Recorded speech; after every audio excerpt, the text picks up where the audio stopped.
যারা তাহাজ্জুদ পড়বে, আমি তো বলেছি আল্লাহর মোবাইল নাম্বার লাগবে আপনাদের, কথা বলেন লাগবে কিনা বলেন না। রব্বুল আলামিনের একটা মোবাইল নাম্বার আছে। আমাদের কওমি ঘরানার এক হুজুরের মুখে আমি শুনেছি, আমার খুব ভালো লেগেছে কথাটা। উনি বলছেন আল্লাহর মোবাইল নাম্বার হচ্ছে 222। বলে কেমনে? রাতের 2টা বাজে 2 রাকাত তাহাজ্জুদ, 2 ফোঁটা চোখের পানি। রাতের 2টা বাজে 2 রাকাত তাহাজ্জুদ, 2 ফোঁটা চোখের পানি। আল্লাহর সাথে আপনার কথা শুরু হয়ে যাবে।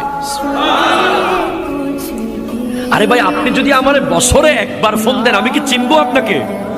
চিনবো না ভাই, বিশ্বাস করেন চিনবো না, কষ্ট হবে। অ্যাক্সেস রোড দিয়ে এসে একটা বড় দোকান ছিল, নাম ছিল নিউ ফুডস কর্নার।